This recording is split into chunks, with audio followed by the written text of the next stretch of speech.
सबसे पहला नियम एकादशी व्रत का सबसे पहला नियम है कि आप जिस दिन व्रत करो उसके एक दिन पहले भक्ति का संचार इस हृदय में कर लो। भक्ति का संचार इस हृदय में कर लीजिए। जिस दिन आप व्रत करो, जैसे एकादशी का व्रत कर रहे हो तो दशमी के दिन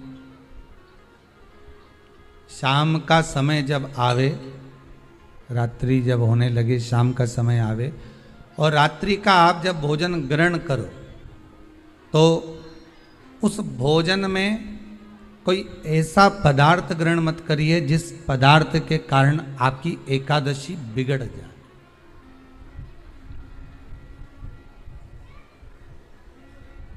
कोई बेकार भोजन हमें ग्रहण नहीं करना, श्रेष्ठ भोजन ग्रहण करिए दशमी के दिन। और एकादशी का दूसरा नियम बहुत ध्यान से सुनिएगा। जिस दिन आपकी एकादशी का व्रत हो उस दिन प्रयास करिएगा कि अपने हाथ से किसी भी वृक्ष की कोई पत्ती टूटे ना। अपने हाथ से किसी भी वृक्ष की, पौधे की, किसी भी वृक्ष की पत्ती अपने हाथ से ना टूटे। बहुत ध्यान दीजिएगा महाराज। एकादशी का ये दूसरा नियम है कि अपने हाथ से किसी पौधे की, किसी वृक्ष की, किसी डाली की कोई पत्ती टूटे ना, कोई पत्ती ना टूटे, इसका प्रयास करिए।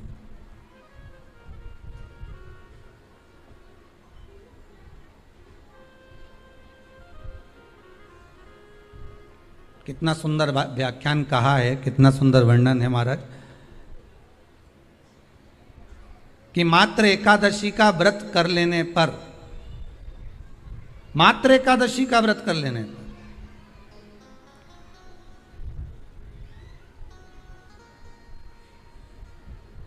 जो पूर्व में किया गया हमारा पाप कर्म है, हमने किसी जीव की हत्या करी है, हमने किसी को कष्ट प्रदान करा है, हमने किसी को अपशब्द कहा है, हमने किसी को ताने दिए, हमने किसी को आड़ा टेढ़ा कहा है, हमने किसी को गालियां दे दी है, मात्र एकादशी का व्रत ही कर लेने पर ये सारे जो दोष हैं वो समाप्त हो जाते हैं।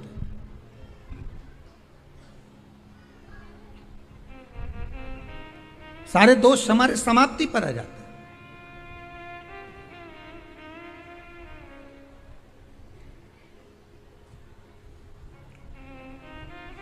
अब एक विचार करिएगा थोड़ा सा अपने मन में, अपने चित्त में, अपनी वृत्ति में एक बात उतारिएगा। एक अपने मन में एक बात को उतार कर रखिएगा कि आप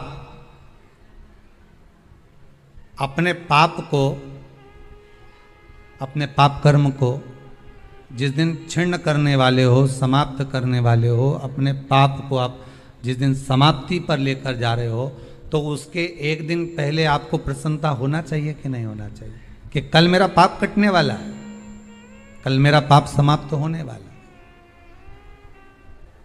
जो मैंने पाप कर्म करा है वो समाप्त होगा, जो मैंने पाप कर्म करा है वो कल समाप्त हो जाएगा। तो एक दिन पहले आपके चेहरे पर प्रसन्नता हो कि ना हो।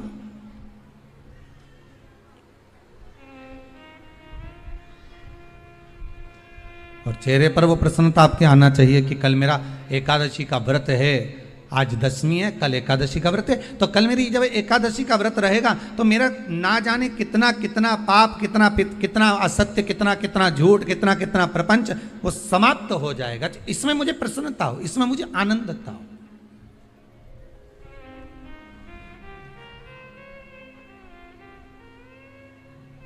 तो क्या कहा गया कि प्रयास करिएगा कि एकादशी के दिन कोई वृक्ष की, कोई डाली की, कोई कोपल की कोई पत्ती ना तोड़ी जाए।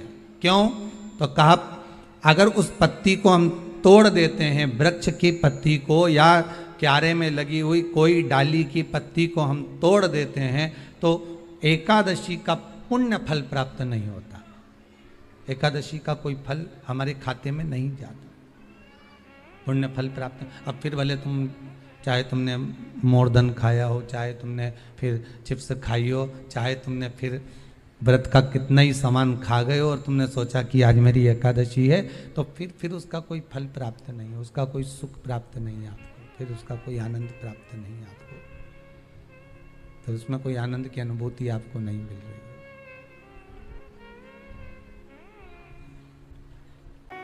आज का जो समय है ना, इंसान पैसों के मजे ले रहा है और पैसा इंसान के मजे ले रहा है। ये बड़े विचित्र बात है।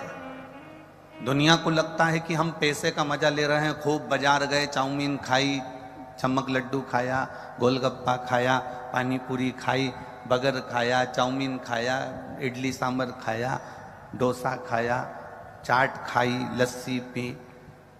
दुनिया के लोग पैसे का मजा ले रहे हैं और पैसा दुनिया के लोगों का मजा ले रहा है। आपने पैसा जेब में था, चाट खा ली, पैसा जेब में था, आपने खूब एंजॉय कर लिया, पैसा जेब में था, आपने खूब चाउमीन खाया, न बर्गर खाया, न जो तुम खा सकते हो सब खाया, पर पैसा का मजा तुमने ले तो लिया।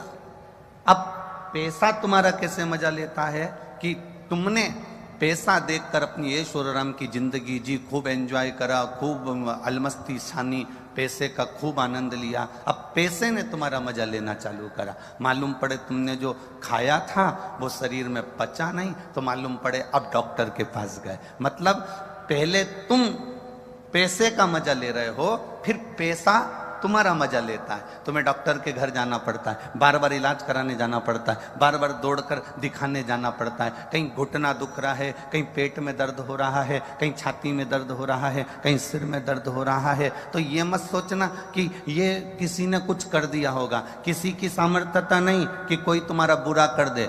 बुरा करने की सामर्थ्यता किसी की नहीं होती, सामर्थ्यता अपनी खुद की है। हम जब अच्छा करेंगे तो हमें अच्छा मिलेगा, हम जब बुरा करेंगे तो हमको बुरा मिलेगा। जैसा खाया है वैसा पचाना भी पड़ेगा। उसमें सहजता, सरलता हमारी होना चाहिए। दुनिया के लोगों को लगे कि हम पैसे का मजा ले रहे हैं तो बहुत गलत बात। पैसे का मजा तुम नहीं ले रहे, जब तुम्हारी जिंदगी पलटेगी तब पैसा तुम्हारा मजा लेगा। हॉस्पिटल में पड़े रहोगे, वेंटिलेटर पे पड़े रहोगे, आईसीयू में पड़े रहोगे, बोतल चढ़ती रहेगी, दवाइयाँ लगती रहेगी, और तुम सोचोगे कि पैसे का मैं मजा ले रहा हूं, पर पैसा तुम्हारा मजा ले रहा होगा, पैसा तुम्हारा आनंद ले रहा होगा। शिव परीक्षा लेते हैं। आप लोग लाखों की संख्या में यहां पहुंचे हैं। आप में से कई लोग ऐसे होंगे जो तुम्हारी पड़ोसन कभी 2 अगरबत्ती नहीं लगाती होगी, मंदिर नहीं जाती होगी, देवालय शिवालय नहीं जाती होगी, परंतु उसको सारा सुख भगवान ने दिया होगा। आपके मन में ये विचार आता होगा कि हम तो रोज भगवान के मंदिर जाते हैं, हम रोज भगवान से प्रार्थना करते हैं, हम रोज भगवान से विनय करते हैं, हम रोज भगवान से निवेदन करते हैं, हम रोज जल चढ़ाने जाते हैं, हम रोज मंदिर जाते हैं, हम रोज परिक्रमा लगाने जाते हैं, हम रोज भगवान की भक्ति करने जाते हैं। उसके बाद भी हमारी जिंदगी में दुख क्यों आया? और जो कभी मंदिर ना जाए, देवालय ना जाए, शिवालय ना जाए, भगवान की भक्ति में ना जाए, उसके घर में सुख ही सुख है। ये हमारा आज का नहीं है, ये हमारे पूर्व का है। जो हम करके आए हैं वो आज हम भोग रहे हैं। अहंकार में जिंदगी मत जीना। गाड़ी में घूम रहे हो तो ये तुम्हारा पुराना प्रारब्ध है। बंगले में रह रहे हो, ये तुम्हारा प्रारब्ध है पुराना। और खंडेलवाल परिवार से भी निवेदन है, अगर शिव महापुराण की कथा आप यजमान पद अगर आपको मिला है तो ये आपके पूर्वजों का पुराना प्रारब्ध होगा, जो ये कथा का यजमान पद मिला। ये हमारे पूर्व का प्रारब्ध। कोई संस्थाएं इसमें जुड़ी हुई हैं, समितियां इसमें बनी हुई हैं, वो अगर सेवा में लगी हैं तो ये विचार कर लेना कि हमारे पूर्व का प्रारब्ध है। हमारा कुछ नहीं है, ये हमने जो पूर्व में किया था वो आज हमको मिल रहा है।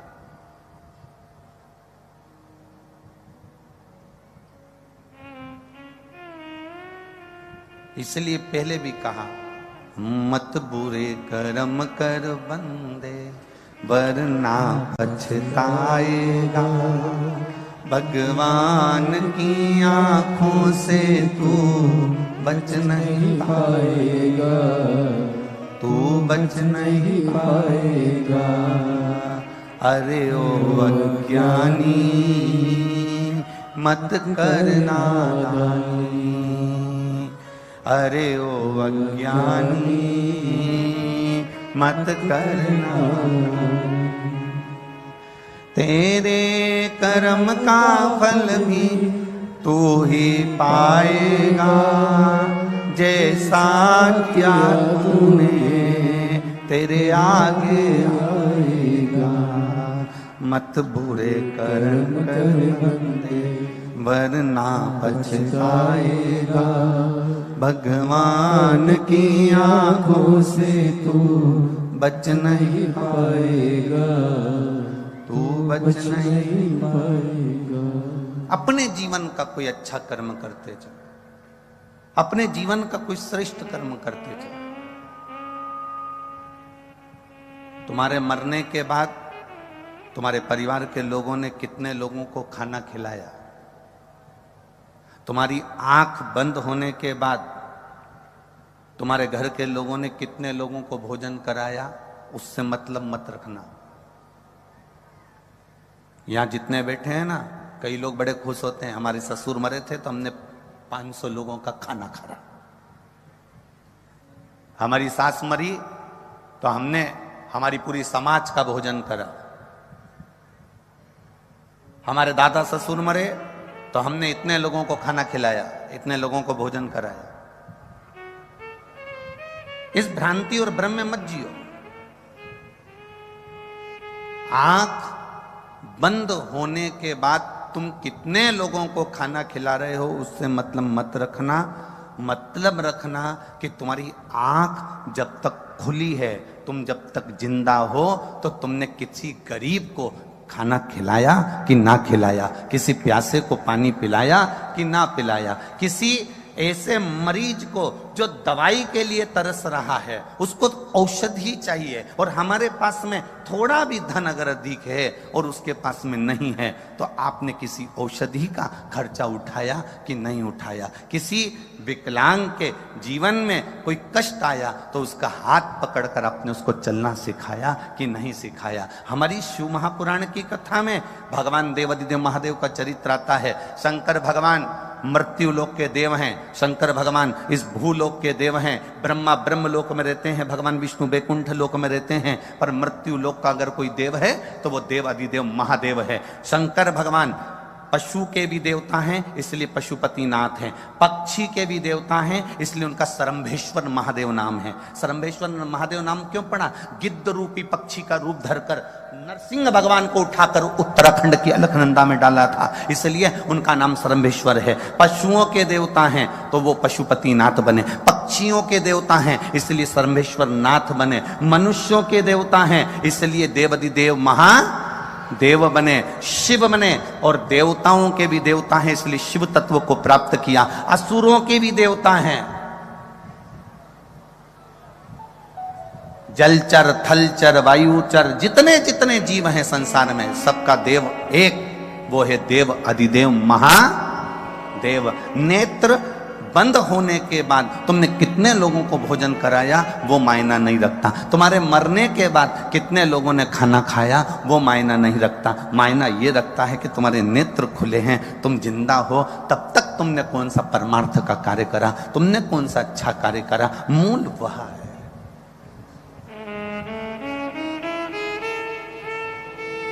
कई कई माताएं बड़ी अकड़ में कह देती हैं वो तो मैं जिंदा हूं ना इसलिए ये घर चल रहा है,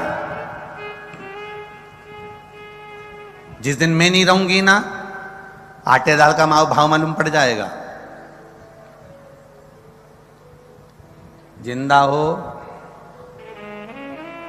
तब लोग दाल रोटी चावल खा रहे हैं, ये अंदाजे में मत रहना कि तुम जिंदा हो तो घर चल रहा है। एक बार मर के भी देख लो, उसमें क्या टेंशन है। जैसे ही मरोगे ना तुम कह रही हो कि भूखे मर जाओगे, पर जिसके यहाँ कोई मरता भी है ना तो 12वें और 13वें में सबसे पहले शक्कर की बोरी आके नुक्ती और गुलाब जामुन की तैयारी होती है। कौन सा फर्क पड़ गया किसी को तुम्हारे मरने से? इस अकड़ में मत जीना कि मैं जिंदा हूं तो घर चल रहा है, मैं करा रहा हूं तो हो रही है, मैं कहूंगा तब होगा। तुम्हारे करने से कुछ नहीं होता। ध्यान रखना, तुम जिंदा हो तो भी रोटी मिल रही है और तुम मर जाओगे तो भी रोटी मिलेगी। पक्षी हो, पशु हो, जलचर हो, थलचर हो, जमीन पर रहने वाले जीव हो, चाहे आसमान में उड़ने वाला जीव हो, सबका पेट भरने वाला मेरा देव अधिदेव महादेव है। इसलिए उसका नाम विश्वनाथ है। मतलब विश्व को अनाथ नहीं देख सकता, इसलिए उसका नाम नाथ है। वो सबका पेट भरता है। बोल बम का नारा है। इतना धीमा बोलोगे तो हो गया कल्याण तुम्हारा है। बोल बम का नारा है। अब सही बोले। हमें तो लगता था कि अलवर के लोग अच्छा बोलते हैं, पर अब मालूम पड़ा ठीक बोलते हैं। उसकी भक्ति करो। मैं मर जाऊंगी तो क्या होगा? कुछ नहीं होगा। तेरा तेरा दिन याद करें, क्यों रे नर सुमिरन क्यों नहीं करें। तुझे कितने दिन याद रखेंगे तेरे घर वाले तेरे मरने के बाद? तेरा तेरा दिन। अरे बोलो तो तुम, तेरा तेरा दिन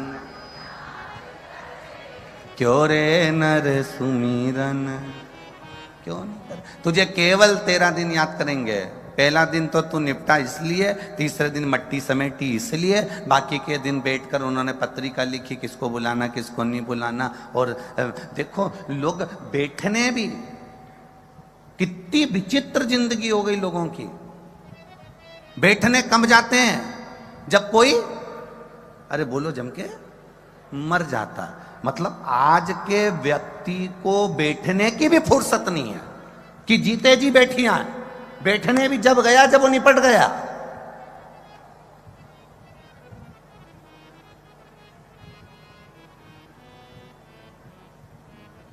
इतनी सी फुर्सत नहीं लोगों को कि वो हॉस्पिटल में बीमार है, तुम्हें मालूम पड़ गया कि उसकी तकलीफ ज्यादा है, तबीयत ज्यादा खराब है, नहीं गए। और अब वो चले गया तब लोग बैठने के लिए गए। घर की बहुएं भी आंख में से आंसू ढा रही हैं, रो रो के बोल रही हैं रात्रि को तो अच्छे ही थे, खूब बढ़िया थे, 3-4 मक्का की रोटी खाई थी, गुड़ और कड़ी भी खूब खाए थे, पर सुबेरे मालूम नहीं पड़ा कब चलेगा। बताओ। अब 2-4 को बताया, ये गई, उसके बाद 2-4 और आ गई, उन्होंने फिर वो बैठने आई, बहुत अच्छे थे, फिर बताना चालू करा, रात को तो अच्छे थे, 2-4 मक्का की रोटी खाई, कड़ी और गुड़ खाया, मर गए, मालूम नहीं पड़ा। फिर वो चली गई, फिर किसी को बताया। पूरे 10 दिन जो आता है उसको एक ही चीज बताई जाती है, इससे अच्छा एक सीडी भरवा लो और एक प्लेयर बाज में रख लो, उसमें तुम बस पल्लू डाल के ऐसी बैठी रहो और बस ऐसी बटन दबा दी और वो प्लेयर बोलता रहेगा कि कैसे मरे। अरे किसी के मरने के बाद बैठने क्यों जाते हैं? गरुड़ पुराण में कहा कि 10 दिन तक जीवात्मा उसकी अटारी पर रहती है। जब हम बैठने जाते हैं 10 दिन उसके घर में भगवान का भजन होना चाहिए, राम नाम, कृष्ण नाम, शिव नाम जपना चाहिए। क्यों? वो जो गया है वो अटारी पर 10 दिन तक गरुड़ पुराण कहती है वो जीव रहता है। 10 दिन हम जितना भजन करते हैं उस जीवात्मा को प्राप्त होता है और उसका कल्याण हो जाता है। पर भजन कोई नहीं करता, सब गए, बैठे, उठे, चल दिए, बैठे, माला चढ़ाई, फूल चढ़ाया, चल दिए। पर कोई ऐसा नहीं होगा जो थोड़ी देर बैठकर राम नाम, कृष्ण नाम, शिव नाम भजन करता हो। किसी को फुर्सत नहीं। किसी के उठावने में, उठावना जानते हैं आप लोग? इधर साइड होता है उठावना, वो लोग फोटो पे माला चढ़ा के टेबल पे रख देते हैं और बहुत सारे लोग इकट्ठे होके आते हैं। लेडीज इधर बैठ जाती, जेंट्स इधर बैठ जाते, सब लोग इकट्ठे होकर बैठे, थोड़ी देर बाद चले जाते हैं। 4 बजे का इंतजार करते, 3 बजे का इंतजार करते, बस टाइम देख के आते हैं कि 4 बजने में कितनी देर है, 5 मिनट, तो 5 मिनट पहले पहुंचेंगे, बैठेंगे, चल देंगे ना। किसी के यहां जाओ तो भगवत भजन के लिए जाओ, स्मरण के लिए जाओ, एक लगन लगाकर जाना कि मुझे शिव तत्व की भक्ति प्रदान करना, लेना भी है, देना भी है।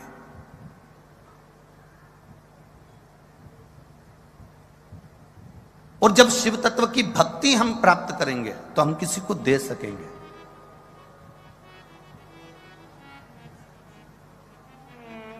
कुछ है आपके पास में तो आप दोगे, कुछ नहीं है आपके पास में तो आप कुछ नहीं दोगे। नंदराय जी के पास में 10 लाख गाय थी, भगवान कृष्ण का जन्मोत्सव मनाया तो गौओं का दान दिया। राजा जनक जी के पास में माणिक रतन थे, बेटी सीता जी का जन्मोत्सव मनाया तो माणिक रतन दिए। दशरथ जी के घर में जो था, राम जी के जन्मोत्सव पर उन्होंने वो लुटाया। हमारा निवेदन केवल आपसे है कि आप अपनी जिंदगी में आपके पास जो हो आप वो लुटाओ ना। हमने तो कभी इस व्यासपीठ से नहीं कहा कि तुम लाखों की संपदा लुटा दो, करोड़ों का धन लुटा दो, बहुत सारा पैसा लुटा दो। हमने कभी ये नहीं कहा आपसे कि आप करोड़ों की जायदाद लुटा दो। हम तो इतना कहेंगे कि आपको परमात्मा ने जन्म दिया था, 21,600 श्वास परमात्मा ने देकर भेजा था, 3.5 करोड़ रोम छिद्र परमात्मा ने देकर भेजे थे। 21,600 श्वास तुम्हारे पास में हैं। आप धन मत लुटाओ, आप संपदा मत लुटाओ, आप वैभव मत लुटाओ। आपसे तो केवल इतना निवेदन है, 21,600 श्वास जो परमात्मा ने तुमको दी है, उस 21,600 श्वास में जो तुम राम नाम, कृष्ण नाम, शिव नाम ले रहे हो, वो भजन दुनिया को लुटाने का कार्य प्रारंभ कर दो। जीवन का एक आनंद की अनुभूति अपने आप आपको प्राप्त हो जाएगी।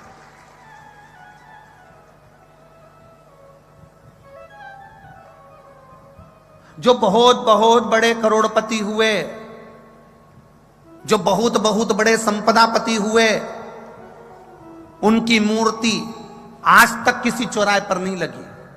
आपके अलवर में लगी हो तो बात दूसरी है कि कोई करोड़पति मरा था तो उसकी मूर्ति अलवर के इस चौराहे पर लगाई गई। पूरे राजस्थान में घूम लेना, पूरे मध्य प्रदेश में घूम लेना, पूरे उत्तर प्रदेश में घूम लेना, तुम्हारी मर्जी पड़े पूरे भारत में घूम लेना। बहुत बड़े बड़े दानी हुए, करोड़ों के, बहुत बड़े बड़े दानी नहीं, बहुत बड़े धनपति हुए, बहुत बड़े करोड़पति हुए, बहुत बड़े संपदापति हुए, जिन्होंने करोड़ों का वैभव कमाया, करोड़ों का धन कमाया, उनकी मूर्ति आज तक कहीं नहीं लगी। पर जिसने धन कमाया और उस धन को सदुपयोग में लगाया, उसकी मूर्ति आज भी चौराहों पर लगाई जाती है कि इसने अपने धन का सदुपयोग करा था, इसने इस धन से किसी गरीब को पढ़ाया था, इसने इस धन से किसी निर्धन को सुखी करा था, इसने धन से किसी कुंवारी कन्या का विवाह करवाया था, इसने धन से किसी के मेडिकल में उसको सहायता प्रदान करी थी, इसने अपने धन से किसी की शिक्षा में सहयोग प्रदान करा था। उसकी मूर्ति आज भी लगाई जाती है। भजन करने वाले की मूर्ति रामकृष्ण परमहंस जी हो, तुकाराम जी हो, मीराबाई हो, कर्माबाई हो, नरसिंह मेहता हो, नामदेव हो, तुकाराम हो, इनकी मूर्ति आज भी चौराहों पर लगाई जाती है। क्योंकि इनके पास धन भले नहीं था, पर इन्हें भजन इतना लुटाया, भजन कीर्तन इतना लुटाया कि आज तक अभी राजा भर्तरी की नगरी में आप लोग बैठे हो, राजा भर्तरी की नगरी,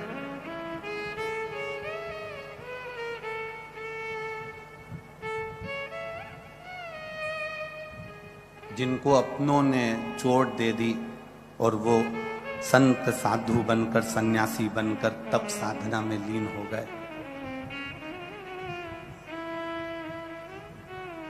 अगर केवल राजा भर्तरी केवल राजा होते ना, तो क्या ये अलवर वाले उनका नाम लेते?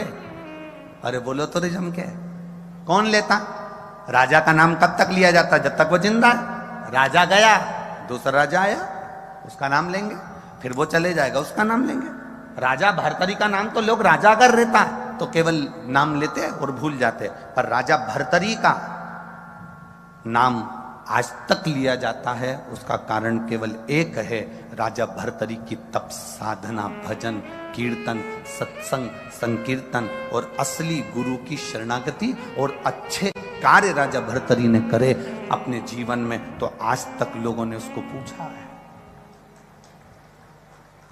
आप कोई अच्छा काम करके जाइए, मिला है ना मनुष्य का शरीर, बड़ा कीमती शरीर मिला है, डायमंड, कोहिनूर हीरे जैसा, कोहिनूर हीरे जैसा शरीर मिला है आपको, उस शरीर का सदुपयोग कर जाइए।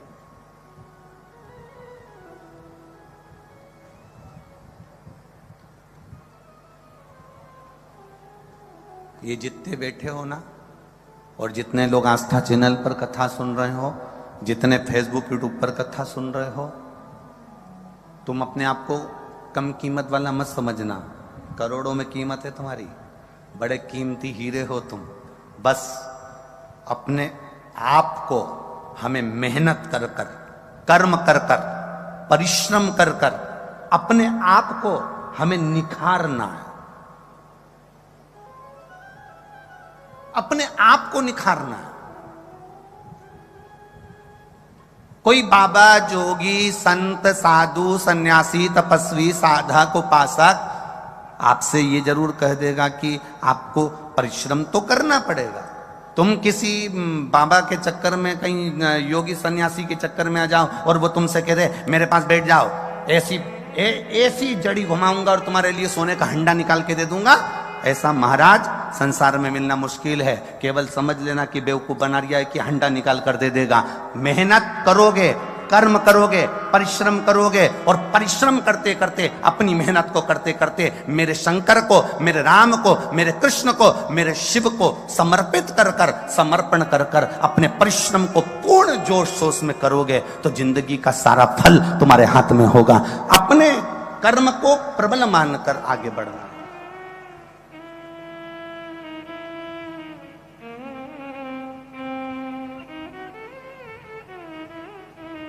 एक पत्र आया है, देखिए।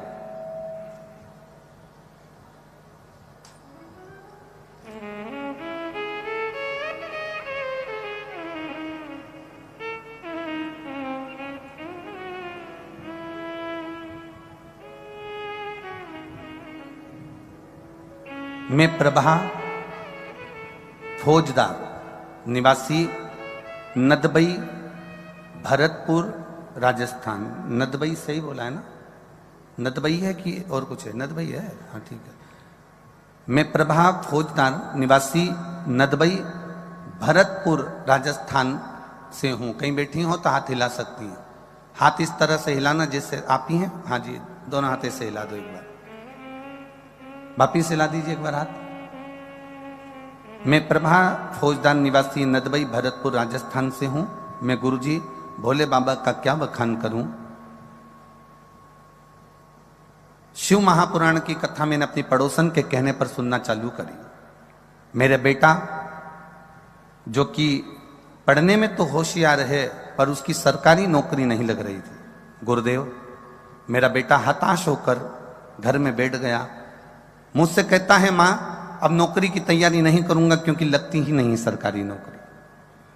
मैंने मेरे बेटे से कहा, वो सीहोर वाला महाराज कहता है इतनी मेहनत करो, इतनी मेहनत करो, इतना परिश्रम करो, इतना कर्म करो कि परमात्मा तुम्हारा साथ देगा।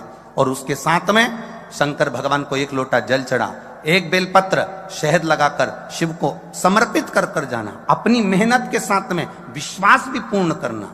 खूब पढ़ाई कर, खूब मेहनत कर और उसके साथ में शंकर पर भरोसा पूरा कर। मां सब भरोसा कर कर देख लिया, मैं नहीं निकलता। मैंने फिर अपने बेटे से कहा, अब की बार मेहनत करो, शंकर जी पे एक लोटा जल चढ़ाना चालू कर। जितना जल चढ़ाएगा और जितना पड़ेगा उतना तुझे फल प्राप्त होगा। मेरे बेटे ने पढ़ना भी प्रारंभ करा, जल चढ़ाना भी प्रारंभ करा। मैंने इंदौर की शिव महापुराण की कथा सुनी, वहां बाबा से विनती कर कर आई। आप कहते हो ना गुरुजी कि पंडाल में बैठकर जो बोला जाता है बाबा वो देता है। मैंने प्रैक्टिकल करा। मैं भी गई भरतपुर से इंदौर और कथा पंडाल में बैठकर सुनी और वहां सुनकर बाबा से विनती कर कर आई और मेरे बेटे से कहा तू अब की बार इतनी मेहनत करना, सियोर वाला महाराज कहे परिश्रम पूरा करना और एक बेलपत्री शिव को चढ़ा कर जाना। मेरा बेटा गया और आज बाबा को मैं दंडवत प्रणाम करने इस अलवर की भूमि पर आई हूं, क्योंकि मेरे बेटा रेलवे में स्टेशन मास्टर के पद पर चयनित हो गया है। आज मैं बाबा को यहाँ पर दंडवत प्रणाम करने के लिए आई हूँ। बधाई हो माँ आपको। एक बार वापिस हाथ हिला दो। श्री शिवाय नमस्तुभ्यम। बहुत बहुत साधुवाद। बैठिए। शिव तत्व इसी को कहते हैं।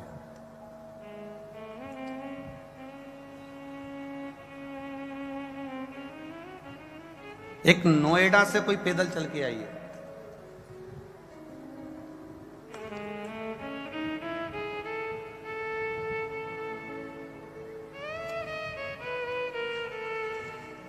एक कोई नोएडा से पैदल चल के आई है, नंगे पैर यहां पहुंची है।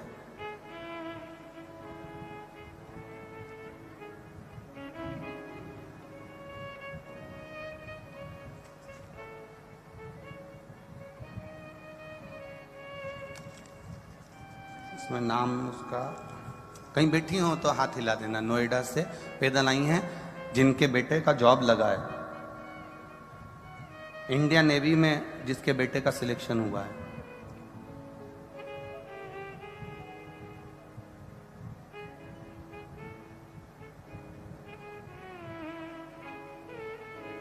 कहीं बैठी हैं क्या? जो नंगे पैर यहां आई हैं, इंडियन नेवी में जिसके बेटे का जॉब लगा है। ये पत्र जिसने भेजा है उसका नाम इसमें लिखा हुआ नहीं आ रहा है, इसलिए। शिव कृपा का क्या वर्णन किया जाए गुरुदेव। खाली ना जाता कोई। अगर बैठी हो तो हाथ हिला सकती हैं। आप ही हैं? हाँ, एक बार हाथ हिला दो माँ। बहुत बहुत बधाई। आपके बेटे का जो इंडियन नेवी में हुआ है उसके लिए साधुवाद है आपको। बहुत बहुत आपने पत्र लिखा। गुरुदेव शिव महापुराण का क्या वर्णन करें। दिल्ली में नोएडा में कथा हुई, तब आपसे बाबा से विनती कर कर गई थी कि जिस पंडाल में भी जाऊंगी आपके नंगे पैर जाऊंगी और मेरे बेटे का बस जॉब लग जाए, सरकारी नौकरी लग जाए। मेरे बेटे से मैंने खूब मेहनत करने का बोला और कहा डट के मेहनत कर, अब की बार बाबा पर भरोसा रख।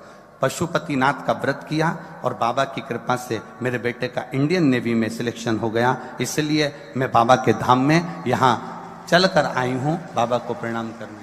बैठिए माँ। बहुत बहुत बधाई आपको। खाली ना जाता कोई। आप भी बोलिए। दर से तुम्हारे मैं भी खड़ा हूँ, बाहें पसारे अपने हृदय से लगा लो, लगा लो। गिरा जा रहा हूँ, उठा लो, उठा भोले अपने दर से अब तो न टालो। गिरी जा रही हूँ, उठा लो, उठा। आप बैठे जरूर हो इस पावन शंकर भगवान के पंडाल में, इस शिव महापुराण के पंडाल में आप जरूर चलकर आए हो, बड़ी दूर से आए हो, पर विश्वास और तुम्हारे कर्म के प्रति रुचि पूर्ण रखना। वो खाली नहीं छोड़ेगा। आपकी रुचि, आपका विश्वास, आपकी दृढ़ता पक्की रखिए। शंकर भगवान परीक्षा जरूर लेते हैं। पानी भी गिरेगा, कीचड़ भी होगा, आने में असुविधा भी होगी, 1-2 किलोमीटर दूर तुमको छोड़ भी दिया जाएगा, वहां से 1-1.5 किलोमीटर तुम्हें पैदल भी चल के आना पड़ेगा। बोलो सही है कि गलत है? अब पास की पास में तो कोई तुम्हारी गाड़ी रोकेगा नहीं, क्योंकि चक्कर ही इतनी पास। अगर गाड़ी रोक देवे तो जनता कहाँ जावे? किसी को चोट लग जावे, किसी को ठेस पहुंच जावे, तो प्रशासन भी अपनी व्यवस्था देखता है, इसलिए थोड़ी दूर पे गाड़ी रुकवा देता है। कहीं तुमको छोड़ देगा कि वहां से यहां तक पैदल जाओ। तो ये सब चीजें होती है।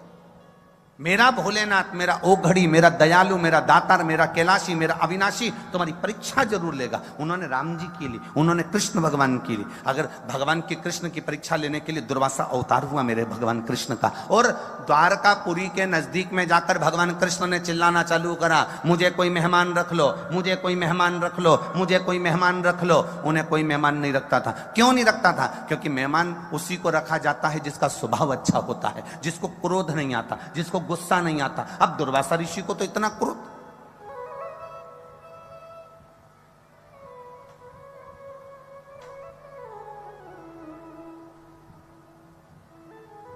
दुर्वासा बाबा को कितना क्रोध, जरा सी गलती हो जाए तो गुस्सा हो जाए।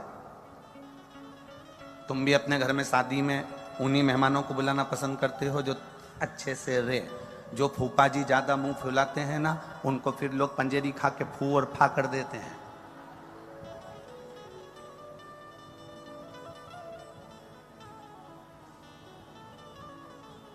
पंजेरी खा के फू और फा मतलब वो सत्यनारायण भगवान का प्रसाद सीखता है ना, उसको मुंह में भर लो और फूफा बोल दो एक बार। पहले तो बोलोगे फू और फिर फा, पंजेरी गई मुख। जो अपने स्वभाव को नहीं सुधार पाता उसको लोग प्रेम नहीं करते, उसको लोग स्नेह नहीं करते, उससे लोग जुड़ नहीं पाते।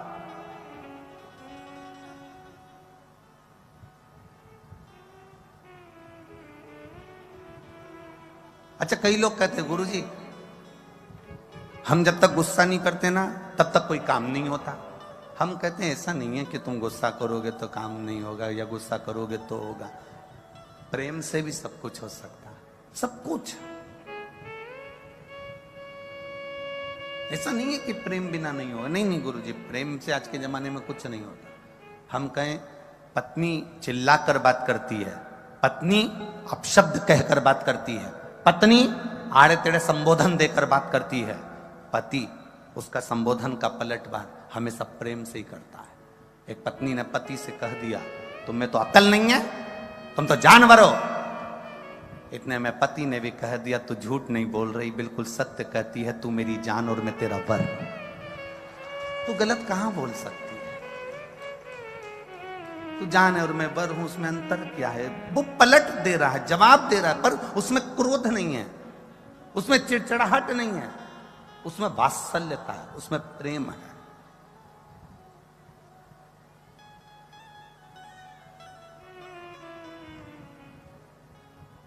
महाराज, भगवान शिव का एक अवतार दुर्वासा अवतार पहुंच गए द्वारकापुरी में। आवाज लगाई भोलेनाथ जी ने, दुर्वासा ऋषि शिव का एक अवतार है। आवाज लगाई मेहमान रखो मुझे। कोई मुझे मेहमान रख सकता है? कोई मुझे मेहमान रखो। सबको मालूम था इसको मेहमान रखना बड़ा भारी काम है। गुस्सा बहुत तेज आता है, चिड़चिड़ाहट बहुत करता है। दुर्वासा ऋषि बहुत अपशब्द बोल जाते हैं, जरा सी गलती हुई तो श्राप दे जाते हैं। इसलिए दुर्वासा ऋषि को कोई मेहमान नहीं रखा। पूरी द्वारका में 5 दिन से दुर्वासा ऋषि घूम रहे थे, पर कोई मेहमान रखने को तैयार नहीं। भगवान द्वारिकाधीश निकल कर जा रहे थे और द्वारकाधीश ने जैसे ही सुना दुर्वासा जी कह रहे हैं कि मुझे मेहमान रखो, भगवान द्वारकाधीश ने कहा दुर्वासा ऋषि से चलिए मैं आपको मेहमान रखता हूं। दुर्वासा ऋषि ने कहा आप मुझे जानते हो ना अच्छे से? भगवान बोले बिल्कुल जानते हैं। आप जानते हो ना कि मुझे गुस्सा बहुत आता है? भगवान बोले हाँ जानते हैं। आपको मालूम है ना कि मैं श्राप दे देता हूं? भगवान बोले हाँ जानता हूं। गलती तो नहीं करोगे? भगवान बोले नहीं करूंगा। उपद को जान करके तो कोई गलती करता नहीं।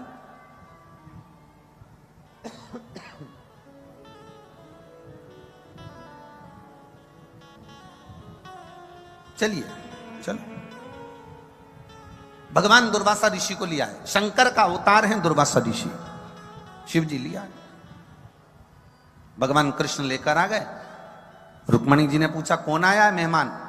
दुर्वासा ऋषि आए हैं, इनकी कोई कमी नहीं रहना चाहिए। बिल्कुल आप चिंता मत करो, कोई कमी नहीं छोड़ूंगी। दुर्वासा ऋषि के लिए द्वारकापुरी में सुंदर कुटिया बनाई।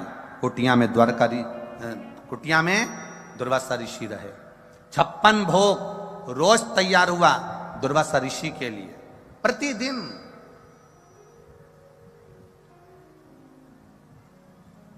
प्रतिदिन 56 भोग तैयार, क्योंकि कब क्या मांग ले कोई भरोसा नहीं। आज दुर्वासा ऋषि भोजन कर रहे थे और भोजन करते करते तभी दुर्वासा ऋषि के मन में आया कि चलो कुछ ऐसा करा जाए कि भगवान द्वारिकाधीश भी मुझसे थोड़ा सा चिढ़ जाए। परीक्षा तो परीक्षा है। और दुर्वासा बाबा ने जिस कुटिया में रह रहे थे उस कुटिया में आग लगा दी। कुटिया धधक कर जलने लगी। सारे द्वारकापुर वासियों ने पानी डाल डालकर कुटिया की आग बुझाई। द्वारकाधीश आ गए। कुटिया में आग कैसे लगी, किसने लगाई, सब आपस में बात कर रहे थे। तो इतने में दुर्वासा ऋषि पीछे से आकर द्वारकाधीश के कंधे पर हाथ रखकर कहते हैं आग मैंने लगाई। तो भगवान द्वारिकानाथ ने पूछा अपने घर में आपने आग लगा दी, क्यों? भगवान बोले मेरी मर्जी, क्योंकि मैं तो मेहमान हूं, आग भी लगा सकता हूं। भगवान द्वारिकाधीश ने मन में सोचा ऐसा मेहमान किस काम का जो आग लगा दे अपने घर में। मैं तो मेहमान हूं, आग लगा सकता हूं, कोई बात नहीं, बुझाओ। भगवान को मालूम पड़ गया द्वारकाधीश को कि ये परीक्षा ले रहे हैं। आगे चले। इधर तो कुटिया जल रही है, इधर दुर्वासा मामा ने कह दिया कि मुझे भूख लग रही है, मेरे खाने के लिए खीर लेकर आओ। भगवान ने 56 भोग बनवा के रखे तो रुक्मणी जी खीर लेकर आ गई, जो दुर्वासा ऋषि को दी। दुर्वासा ऋषि ने खीर खाई। आधी खीर दुर्वासा ऋषि ने भगवान कृष्ण पर फेंक दी। झूठी खीर दुर्वासा ऋषि की आधी मुख से खाई खीर द्वारकाधीश पर फेंकी। कटोरा नीचे गिरा, खीर भगवान कृष्ण के शरीर पर थी और कृष्ण के शरीर पर खीर लगी है। और इतने में दुर्वासा ऋषि ने कहा सुनो द्वारकानाथ, जो खीर मैंने तुम्हारे ऊपर फेंकी है पूरे शरीर में मलो। भगवान द्वारिकाधीश ने उस खीर को पूरे शरीर में मला। मलते से ही रुक्मणी जी हंस दी और रुक्मणी जी के चेहरे पर हंसी आ गई कि ऐसा मेहमान पकड़ कर लाए हो जो तुम्हारी इज्जत नहीं कर रहा। ऐसा मेहमान पकड़ कर लाए हो जो तुम्हारी इज्जत ना करे, तुम्हारा सम्मान ना करे, तुम्हारा आदर ना करे। खीर फेंक दी। द्वारकाधीश के शरीर पर खीर लगी थी और रुक्मणी जी हंस दी। हंसते से ही दुर्वासा ऋषि को क्रोध आ गया और दुर्वासा बाबा ने कहा सुनो कृष्ण, आज पूरी द्वारका घूमने के लिए जाऊंगा, पैदल चलकर नहीं जाऊंगा, रथ पर बैठकर जाऊंगा। पर रथ में ना घोड़ा जुतेगा ना घोड़ी जुतेगी, उस रथ को खींचने के लिए रुक्मणी जुतेगी। रथ को रुक्मणी खींच कर लेकर जाएगी, ना घोड़ा ना घोड़ी लगेगी, रुक्मणी लगे रथ पर। द्वारकाधीश ने रुक्मणी को रथ में लगा दिया। पीछे पीछे द्वारिका के नाथ खीर में भिड़े हुए चल रहे हैं। रथ दुर्वासा ऋषि चलवा रहे हैं। रुक्मणी जी थोड़ी दूर तक रथ खींची, बाद में चक्कर खाकर नीचे गिर गईं। गिरते से ही तभी दुर्वासा ऋषि ने उन पर जल का छींटा दिया और जल का छींटा देकर कहा सुनो द्वारकानाथ, द्वारकाधीश, इस रुक्मणी ने मेरी हंसी उड़ाई है, मुझे द्वारका का पूरा दर्शन नहीं कराया, इसलिए तुम्हें द्वारकाधीश अपने महल से, अपने नगर से इस रुक्मणी का त्याग करना पड़ेगा। आज भी द्वारकापुरी में द्वारकाधीश के मंदिर से रुक्मणी का मंदिर कोसों दूर है, क्योंकि दुर्वासा ऋषि भगवान शंकर ने भगवान कृष्ण से कहकर रुक्मणी का त्याग करवा दिया था। तब भगवान दुर्वासा ऋषि ने कहा हे कृष्ण, मैंने तुम्हारे शरीर पर खीर दी थी, वो खीर तुमने पूरे शरीर पर नहीं लगाई। भगवान कृष्ण कहते हैं, द्वारकानाथ कहते हैं दुर्वासा जी, मैं जानता हूं आप शिव हो, आप शंकर के अवतार हो, मैं जानता हूं। तो भगवान दुर्वासा ऋषि ने कहा मैंने तुझे खीर दी थी, प्रसाद दिया था, तूने पूरे शरीर में नहीं लगाया।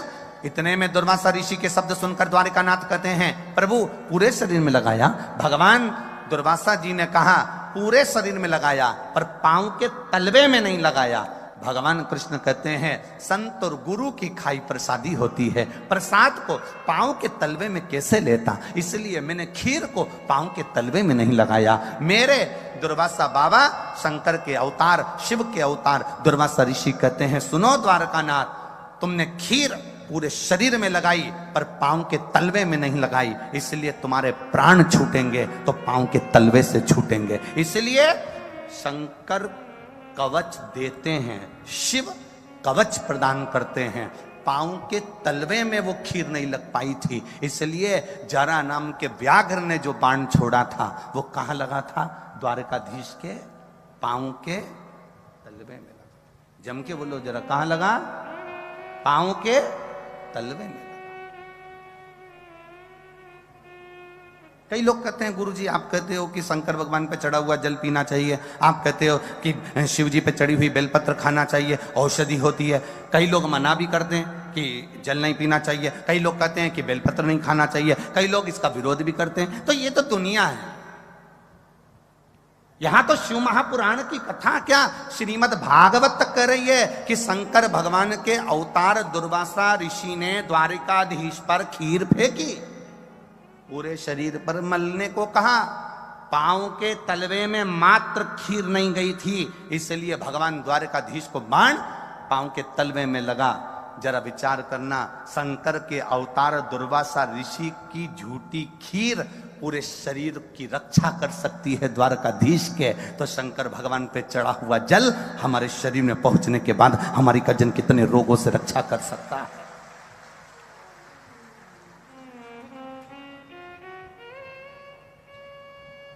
ये तो दुनिया का एक भाव है। अगर आप शंकर जी के मंदिर जाना चालू करेंगे, शिव जी को जल चढ़ाना चालू करेंगे, दुनिया के लोगों का काम है वो विरोध करेंगे। आप कोई अच्छा काम करने का प्रण बनाएंगे, ये दुनिया की रीति है वो विरोध करे।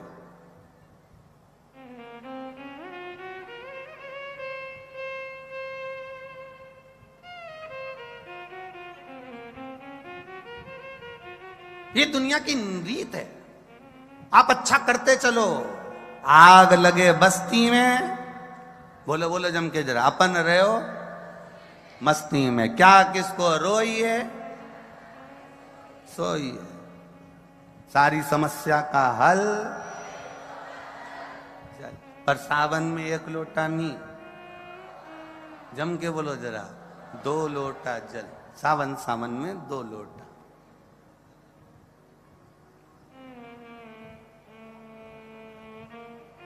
अब इसमें क्या विचार करना?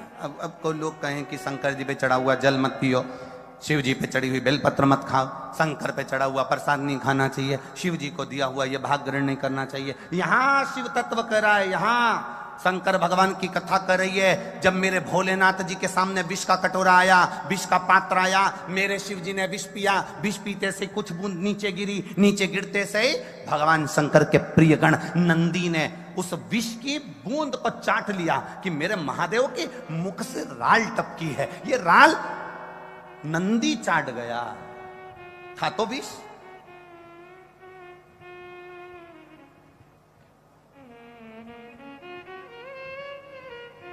उस विष की बूंद को नंदी चाट गया। शिव जी के मुख से टपका हुआ राल, विष की राल नंदी चाट गया। शंकर भगवान ने देखा कि मेरा नंदी मेरे मुख की राल को चाट गया, कहीं इसके प्राण न चले जाएं। शंकर भगवान ने नंदी को अपने पास बुलाया और नंदी के गले को शिव जी ने हाथ फेरना प्रारंभ किया। आज भी गाय, बछड़े, नंदी, बैल जब आप हाथ फेरना प्रारंभ करते हो उसके गले में, तो बैल अपने मुख को ऊपर करता है कि नहीं करता? अरे बोलो, जम के बोलो जरा, किसी ने देखा है? आप गाय के गले पर हाथ फेरो, गाय मुख ऊपर करेगी। बछड़े के मुख पर हाथ फेरो, बछड़ा मुख ऊपर करेगा। बैल के मुख पर हाथ फेरो, बैल मुख ऊपर करेगा। नंदी के मुख पर हाथ फेरो, नंदी मुख ऊपर करेगा। क्यों करता है? क्योंकि उसको लगता है कि वो हाथ आप नहीं फेर रहे हो, मेरा महादेव मेरे गले का स्पर्श कर रहा है और मेरे जहर को कम कर रहा है। वो उसको महसूस होता है, उसको अनुभव होता है।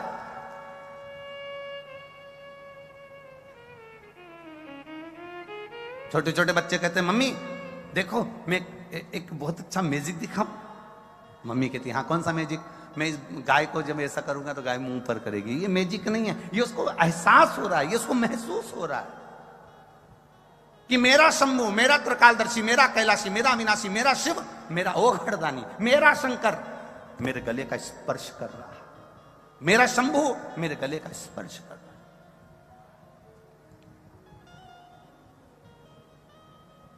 केवल वो छूता है तो जहर को भी समाप्त कर देता है।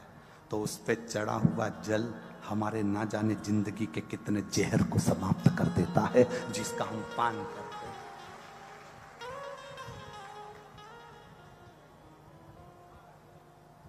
ब्रह्म लोगों को, जितना लोगों ने भगवत भजन करना प्रारंभ करा, उतना उतना लोगों ने इस भगवत भजन का भी विरोध किया है।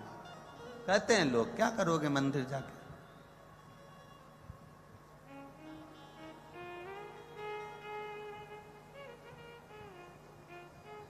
क्यों क्यों मंदिर जानने का क्या? लोग कहते हैं कि गुरुजी आप जब कथा का क्रम होता है तो लोग हो सकता है कि राजनीति के चलते कथा कराते हैं, कि उनको कोई राज सत्ता चाहिए होगी तो कथा करा रहा है। ये खंडेलवाल जी से पूछ लो, इन्हें कोई राज सत्ता तो ना चाहिए। कोई सत्ता के नशे में कथा नहीं कराता, राज सत्ता के लिए कथा नहीं की जाती, वैभव कुर्सी की प्राप्ति के लिए कथा नहीं करी जाती। कथा केवल 5 वर्ष के राज्य शासन के लिए नहीं करी जाती। कथा मेरे परमात्मा के चरणों की धूल जिंदगी भर प्राप्त करने के लिए करी जाती है। उस परमात्मा के चरणों की रज हमें प्राप्त हो जाए, उस परमात्मा के चरणों। कई लोग कहते हैं कि इसके लिए कथा कर दी होगी, उसके लिए कथा कर दी होगी। कथा जो होती है वो परमात्मा के चरणारविंद की प्राप्ति के लिए होती है। राम कृष्ण के चरण मिल जाएं, शिव के चरण मिल जाएं। ए अलवर वालों, जिस दिन कथा समापन हो ना, उस दिन थोड़ी देर खड़े रहकर यहां का दर्शन करना। जिस दिन कथा समापन हो उस दिन यहां का दर्शन करना। जब यहां से लोग जाते हैं ना, तो जहां बैठते हैं वहीं की थोड़ी थोड़ी मिट्टी उठा कर ले जाते हैं। ऐसी कथा कभी जिंदगी में नहीं सुनी होगी कि जहां बैठकर लोग मिट्टी भी भर कर लेकर चले जाते हैं। मैं अलवर वालों से निवेदन करूंगा, तुम्हारे राज्य में, तुम्हारे क्षेत्र में, तुम्हारे इस पुनीत पावन राजा भर्तरी की नगरी में जो कथा हुई हो, उसके अंदाजा लगाकर इस कथा का स्मरण करना और आखिरी तक 7वें दिन तक विचार करना। 7 दिन इस कथा के पंडाल में बैठकर आप कथा श्रवण करें, या आस्था चैनल पर कथा सुने, या फेसबुक यूट्यूब पर कथा सुने।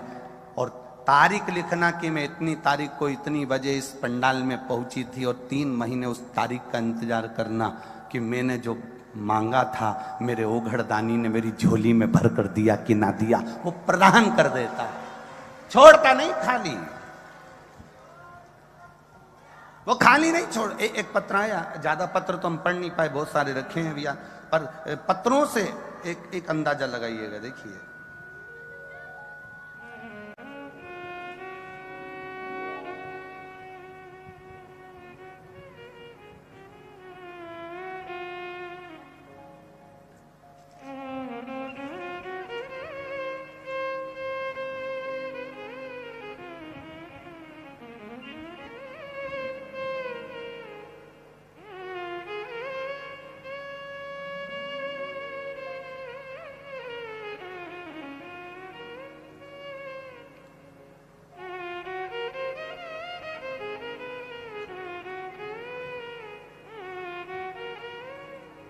माधुरी चौधरी, जिला भरतपुर, राजस्थान, गांव अरोदा, अरोदा ही है, हाँ, गांव अरोदा। मोबाइल नंबर ये है। जिस पत्र को हम पढ़ते हैं उस पत्र को आप लोग एलईडीओ के माध्यम से, आस्था चैनल के माध्यम से, फेसबुक यूट्यूब के माध्यम से भी पढ़ा करो। शिष्य माधुरी चौधरी, जिला भरतपुर, राजस्थान, अरोदा। मोबाइल नंबर ये है।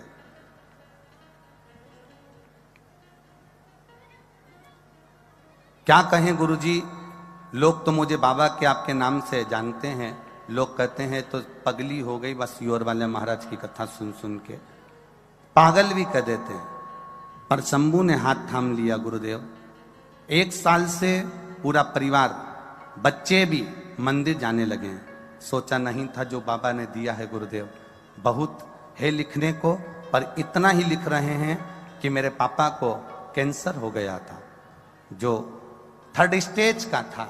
डॉक्टर ने मना कर दिया था। कहीं बैठी हैं, भरतपुर से आई हुई माधुरी चौधरी, कहीं बैठी हो तो हाथ हिला सकती हैं। कहां पर बैठी? हाँ ठीक है माधुरी जी, ऐसे हाथ हिला दो एक बार, वापिस हिला दो एक बार। हाँ एक बार वापिस हाथ हिलाओ, ठीक है। हर हर महादेव। पापा को कैंसर हो गया, 3rd स्टेज का कैंसर। डॉक्टरों ने कहा अवस्था देखकर इनके ऑपरेशन की उम्मीद नहीं, पर बचने की भी उम्मीद नहीं। पर बाबा, एक लोटा जल और शंकर पर चढ़ाई गई एक बेलपत्र का मैं क्या वर्णन करूं। पशुपति नाथ का व्रत नहीं है, मेरे देव अधिदेव महादेव उस व्रत के माध्यम से अपने मन की बात सुनते हैं। गुरुदेव, आज मेरे पापा पूर्ण तरह से ठीक हैं, इसलिए मैं भरतपुर से यहाँ प्रणाम करने के लिए आई हूँ। उनका कैंसर समाप्त हुआ है। मैं शिव को नमन करती हूँ। ये शिव तत्व है, योग घड़ी है, ये शंकर। बैठी है बहन, हर हर शिव तत्व इसी को कहते हैं। कथा सुनने के बाद मेरे चैनल को लाइक और सब्सक्राइब करना ना भूलें। हर हर महादेव।